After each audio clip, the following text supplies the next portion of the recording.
सोलापूर जिल्ह्यातील पंढरपूर तालुक्यात धक्कादायक घटना उघडकीस आली आहे। सोशल मीडियावर रील्समुळे प्रसिद्ध झालेल्या सोनाली जाधव हिची हत्या झाल्याने खळबळ उडाली आहे। 34 वर्षीय सोनाली जाधव हिचा मृतदेह उजनी कालव्यात कुजलेल्या अवस्थेत सापडला। तपासादरम्यान तिच्या प्रियकरानेच तिचा खून केल्याचं समोर आलं आहे। सोनालीचा विवाह झाला होता, मात्र कौटुंबिक कारणामुळे ती माहेरी राहत होती।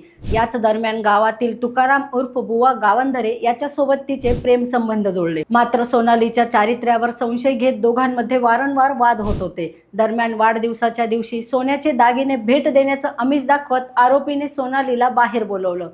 निर्जन ठिकाणी झालेल्या वादानंतर आरोपीने तिचा गळा दाबून खून केल्याचा आरोप आहे। त्यानंतर पुरावा नष्ट करण्यासाठी मृतदेह कालव्यात फेकून दिल्याचं तपासात समोर आलं आहे। 2 दिवसांनंतरही सोनाली घरी न परतल्याने कुटुंबियांनी तक्रार दिली होती। सीसीटीव्ही आणि तांत्रिक पुराव्याच्या आधारे पोलिसांनी आरोपीला ताब्यात घेतला असून त्याने गुन्ह्याची कबुली दिली आहे। रोकठोक महाराष्ट्राला सबस्क्राईब करा आणि बेल आयकॉनवर क्लिक करायला विसरू नका।